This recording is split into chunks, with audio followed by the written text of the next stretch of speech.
खरं तर गायकवाड साहेबांचा परिचय नव्याने करून द्यायची काही गरजच नाही, पण एक गोष्ट नक्की की दरवर्षी एक पुस्तक लिहायचा असा संकल्प केल्यानंतर त्यांनी 27 पुस्तकं लिहून आज त्यांचं 28वं पुस्तक प्रकाशित होतंय. आणि सर हे सांगायचं कारण म्हणजे आज 2 जानेवारी आहे. आमची कॅटेगरी थोडी वेगळी आहे. आम्ही पण 31 डिसेंबरला संकल्प करतो, 1 जानेवारीला इमाने बरे पार पडतो, 2 जानेवारीला आम्ही बास्तात गुंडाळून परत ठेवून देतो. पण हे सगळं न करता आपण 28 वर्ष ह्या संकल्पाला टिकून आहात आणि 37 वर्षाच्या नोकरीमध्ये सरांना जे काही अनुभव आले, ज्या गमती जमती घडल्या किंवा काही किस्से घडले, त्याचा आज एक पहिल्यांदा विनोदी शैलीतलं पुस्तक सर लिहित आहेत. तर या वेगळ्या पुस्तकाबद्दल 2 शब्द बोलण्यासाठी मी निमंत्रित करते आदरणीय गायकवाड साहेबांना.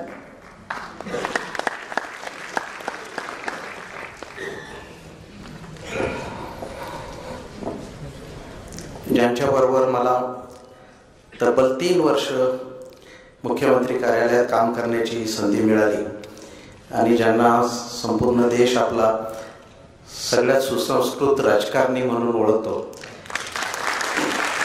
ते आदरणीय पृथ्वीराजजी चव्हाण सर, आध्यात्मिक अधिष्ठान लाभलेले आणि आजही मिश्किलपणे सगळ्या जगाकडे हसत खेळत पाहणारे माननीय उल्हासदादा, माननीय श्री मोहनजी जोशी, आमच्या विनंतीला मान देऊन उपस्थित राहिलेले सर्व मान्यवर, सर्वश्री बापू करंदीकर, वैशाली पतंगे, त्याचप्रमाणे चिंतामणी जोशी, सत्यजित गुजर, रंगनाथ नायकळे, मंचावरील सर्व मान्यवर आणि मोठ्या संख्येने उपस्थित असलेले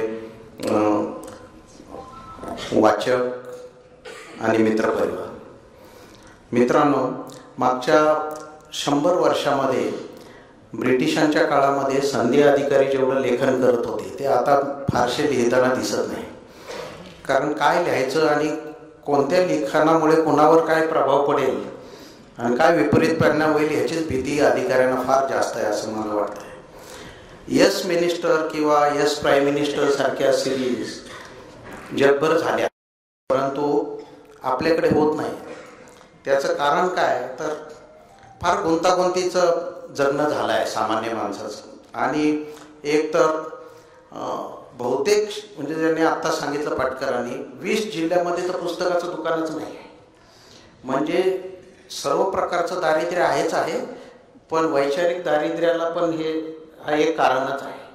आणि हे जिल्हे मागे का राहिले याची चर्चा करत असताना याची पण चर्चा कदाचित करावी लागेल आपल्याला की पुस्तकाचं दुकान नसल्यामध्ये वैधानिक विकास महामंडळाच्या मागासलेपणामध्ये याचा समावेश होतो का नाही, सांस्कृतिक मागासलेपणा. कारकुनी आधीचा कोपरा म्हणजे बारमाही पिकणारं पीक आहे, शेत आहे असं राम गणेश गडकरी एकदा म्हणले. पु ल देशपांडे तर म्हटले की दिल्लीला जर डेप्युटी सेक्रेटरीच्या कुत्र्यांनी रिस्पॉन्स दिला नाही तर जॉईंट सेक्रेटरीची कुत्री त्याच्याकडे बघत सुद्धा नाही. फ्रेंच, अमेरिकन आणि इंग्रजी वाङ्मयामध्ये विनोदाला फार उंची प्राप्त करून देण्यात आली आहे. आपल्याकडे दुर्दैवाने विनोदाकडे सकारात्मक दृष्ट्या कोणी बघत नाही.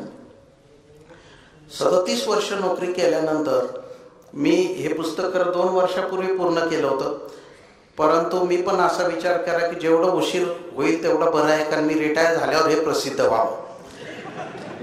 कारण जो प्रत्येक सरकारी माणसाच्या मनात असतं तीच गोष्ट माझ्या पण मनात होती. कारण याच्यात असे किस्से आहेत की जे बऱ्याच वेळा त्यातली बहुतेक सगळी माणसं जिवंत पण आहेत. अर्थात ती त्या माणसाला वाचलं तरच कळेल, मी कुणाचं नाव टाकलेलं नाही आहे. पण बदली योग, मार्चेंट योग, विचित्र बॉस योग, बधीर शिपाई योग, रविवार मंत्री भेट योग, वारंवार उद्घाटन योग. बरं, उद्घाटन पण असे विचित्र असतात की आपण अंदाज पण नाही करू शकत. म्हणजे जिल्हा परिषदेत असताना सर एका झेडपी मेंबरने स्मशानभूमीचा पत्रा उडाला म्हणून 2 लाखाची पत्रे दिली, आमदार निधीतून दिली. तर त्याच्या उद्घाटनाला आमदार आल्यावर कार्यकर्त्यांनी एवढा मोठा बोर्ड लावला, येणार साहेब, एक दिवस नक्की येतच येणार. तर त्याचा अर्थ काय होतो त्या कार्यकर्त्याला पण काही कळत नाही. ते काय होतं, प्रशासक म्हणून आमच्या हे लगेच नजरेमध्ये येतं की काहीतरी विचित्र काहीतरी सुरू आहे. त्यामुळे मला जे जाणवलं ते प्रशासकीय योगायोग हे योगायोग हा कधीतरी घडतो म्हणतात, पण मला तर दररोज कार्यालयामध्ये प्रशासकीय योगायोग दिसला आणि एका अर्थाने मी स्वतःला भाग्यवान समजतो, कारण 20 लाख सरकारी कर्मचाऱ्यांमध्ये माझ्या एवढा भाग्यवान कोणी नाही. याचं महत्त्वाचं कारण म्हणजे एक किस्सा घडला. मी नाशिकला जॉईन झालो आणि आपणच सर कायदा केला, 1.5 ओळीचा कायदा. ग्रामपंचायत सदस्याला 3रे अपत्य झाले की त्याचे सदस्यत्व रद्द होईल. आता हे आपोआप होईल का कोणी प्रयत्न करावा लागेल याचा त्या कायद्यात कुठे काय उल्लेखच नाही. एवढा ब्रीफ कायदा का करतात हे मला अजून काय कळालेलं नाही. म्हणजे ह्याला 3रा मुलगा झाल्यावर हा ग्रामपंचायत सदस्य अस्वस्थ होईल, कधी सकाळ होते याची वाट बघेल आणि मग तो आपोआप राजीनामा निवडून देईल. असलं काही या देशामध्ये होत नाही, अजिबात होत नाही. मी जॉईन झालो, बघतोय तर ग्रामपंचायत सदस्यांच्या 150 केसेस ॲडिशनल कलेक्टरच्या बोर्डवर होत्या. मी एवढंसा सरपंच होता, आदिवासी सरपंच. बघा तुम्ही, ग्रेट माणूस, 26 वर्षाचा आदिवासी सरपंच, त्याला 4 मुलीनंतर 5व्यांदा मुलगा झाला. पडलेल्या सरपंचाला हा 2च्या पुढे गेलाय हे कळायला 3 वर्ष लागली. गावात बसून किती ग्रेट माणूस असला पाहिजे. त्यांनी 3ऱ्या डिलिव्हरीला बायकोला 40गावला पाठवलं, 4थ्या डिलिव्हरीला मामाकडे कल्याणला पाठवलं, 5व्या डिलिव्हरीच्या वेळी पडलेला सरपंच आपल्या PSC मध्ये हेलपाटे मारायचा. किती तारखेला डिलिव्हरी आहे, सरपंच येत नव्हता पण पडलेला सरपंच यायचा. आणि मग माझ्याकडे केस सुरू झाली. मी त्याला म्हटलं कशाची केस आहे, तो मुलांची केस आहे. म्हटलं किती मुलं आहेत तुला, असं सांगायचं नसतं साहेब, समोर विरोधी पार्टी बसलेली आहे. म्हटलं मग तू काय करणार. बरं, त्या केसचा जो फाईल होती त्याच्यामध्ये 5ही मुलांचे जन्माचे उतारे होते बरं. तरी तो म्हणतो मला वकील द्यायचा आहे. म्हणलं अरे वकील कसं काय, त्याला कसं कळणार तुला मुलं किती. तू त्याच्या कानात सांगणारच. म्हटलं आपल्याला 5 मुलं आहेत पण कागदावर दाखवायचे 2. हा साहेब त्याला तर राजकारण म्हणतात. कोण शिकवतंय माहितीये का, IAS ऑफिसरला दररोज एक अडाणी माणूस शिकवतोय.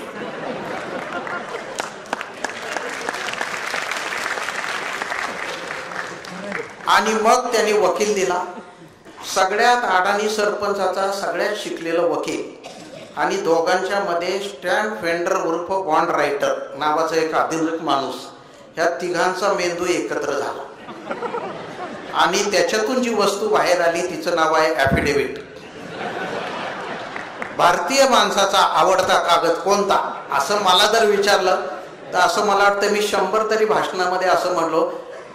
तो माणूस काही सांगत असला, रामायण महाभारत नवनाथ पोथी वगैरे, त्याचं काही खरं नाही. त्याच्या मनामध्ये एकच गोष्ट आहे, ते म्हणजे ॲफिडेव्हिट. कारण तो काय वाटेल ते देऊ शकतो. तिथून माझी बदली सर यशोदालाच झाली होती. काय लिहिले त्यांनी ॲफिडेव्हिट बघा तुम्ही, ती स्टॅम्प वेंडरची भाषा. मी सन 2005 साली नाशिक जिल्ह्यातल्या सुरगाणा तालुक्यातल्या अमुक गावचा सरपंच म्हणून निवडून आलो हे खरे आहे, पण देवाशपथ खरे सांगतो की ते स्टॅम्प वेंडर 3रे मूल मला झालेले नसून ते माझ्या बायकोला झाले आहे.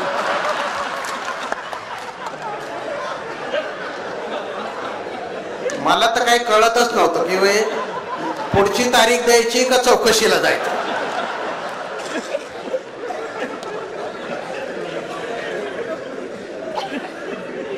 त्याच्यानंतरचा पॅरेग्राफ अजून डेंजरस होता. म्हणजे मागाचं खरं विसरून जावं साहेब, आमच्या स्टॉकमध्ये काय काय भरलेलं आहे. मी आणखी खरे सांगतो की माझ्या बायकोला झालेले 3रे मूल माझ्यापासून झालेले नाही, त्याची योग्य ती चौकशी शेखर गायकवाड साहेबांनी करावी असं माझं नाव घालून ॲफिडेव्हिट आहे. मला वाटत नाही आज बालगंधर्वमध्ये जमलेल्या कुणाच्या पण नावाने असं ॲफिडेव्हिट आहे. त्यामुळे माझ्या एवढा भाग्यवान माणूसच नाही कोणी असं मी सांगतो.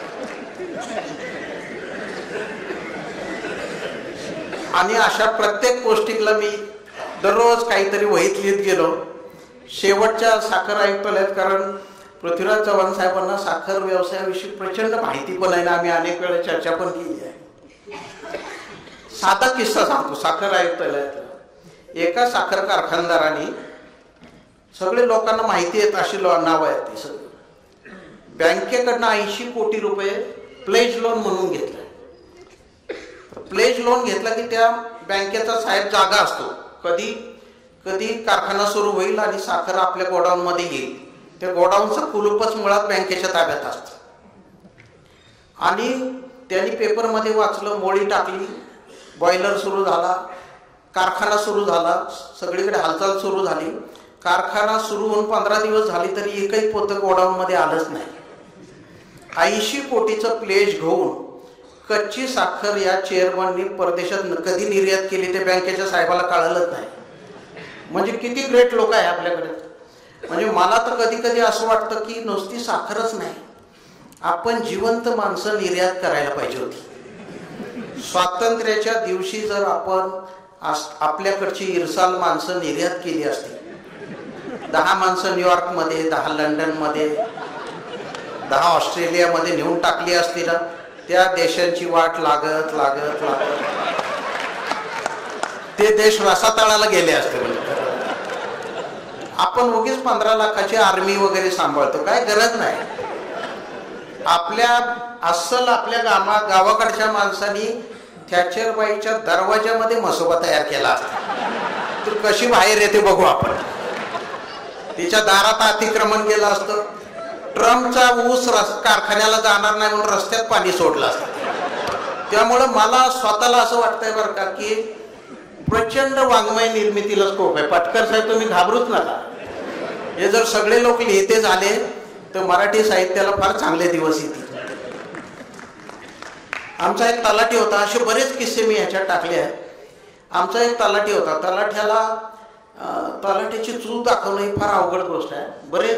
बरेच लोकांनी प्रयत्न केले. 150 वर्षामध्ये तलाठी चुकीचा आहे असं कागदावर सापडत नाही तुम्हाला कधी.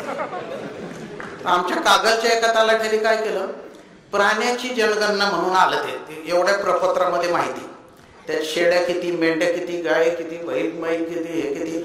त्याच्यामध्ये त्यांनी काय रागारागाने केलं माहीत नाही, पण त्यांनी टाकलं 2 उंट, 3 हत्ती, 4 घोडे असं टाकून दिलं. सगळ्यात अडचण कुठे झाली, सगळ्या तलाठीची बेरीज करताना याचे 10 राखाने जे वेगळे आले ना, त्याची बेरीज कलेक्टर ऑफिसच्या कारकुनाला करता येईल. मला या एका माणसामुळे आम्हाला त्रास होत आहे. मग त्यांनी काय केलं, त्यांनी दम दिला. मग तहसीलदारांनी त्या तलाठ्याला बोलवलं रात्री. तो अजिबात घाबरला नाही. तलाठी म्हणला, साहेब आपल्या सूचना काय आहे, गावातल्या सर्व प्राण्यांची जनगणना करावी. तर त्या तारखेला माझ्या गावात सर्कस होती, त्याच्यामुळे मी जे सगळं टाकलेलं ते सगळं बरोबर आहे.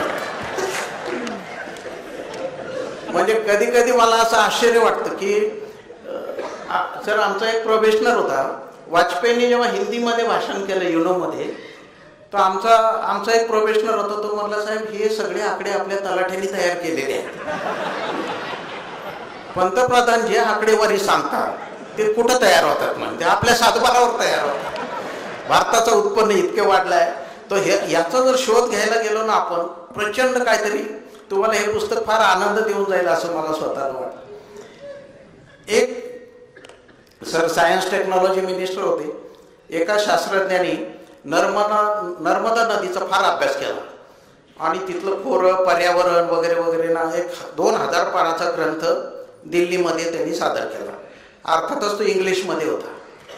मग त्याच्या कॉपी नर्मदा नदी ज्या ज्या राज्यातून वाहते त्या राज्यामध्ये, तो एवढा मोठा ग्रंथाची कॉपी कशाला करायची म्हणून त्याचे 5 पानाचे ॲब्स्ट्रॅक्ट पाठवला. ते आपल्या मंत्रालयामध्ये काय केलं, ते 5 पानं तरी कशाला पाठवायची म्हणून त्याचं एक पानाचं नोट तयार केली आणि ती पाठवली. तिथनं ती डिव्हिजनल कमिशनरकडे आली. तोपर्यंत नर्मदेचे काय झाले, त्यातनं ते गेले गावाकडे, प्रांताकडे गेलं, मग ते तहसीलदारकडे गेले, मग तलाठ्याकडे गेले. तलाठ्याने जो रिपोर्ट लिहिलाय, गावातली नर्मदा नुकतीच पर्टाबरोबर पळून गेल्यामुळे नर्मदेबद्दल कोणताच अहवाल मला देता येत नाही. मला तर वाटतंय शास्त्रज्ञालाच नदीत उडी मारायला पाहिजे नर्मदे.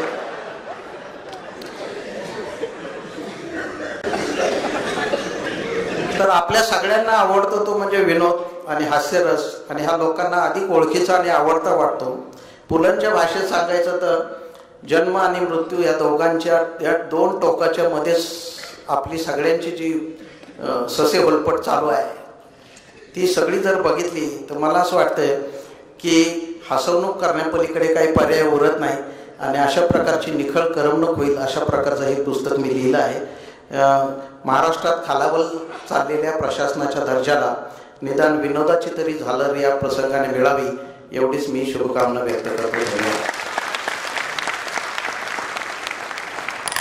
धन्यवाद गायकवाड साहेब. सर, तुम्ही रिटायर झाला म्हणून तरी एवढे किस्से बाहेर आले आणि आज सगळं सभागृह खळखळून हसलं.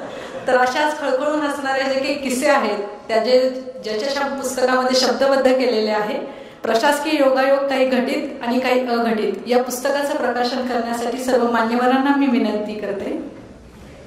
या प्रसंगी गायकवाड साहेबांच्या कुटुंबियांना मी विनंती करते की त्यांनी कृपया व्यासपीठावर उपस्थित राहावे.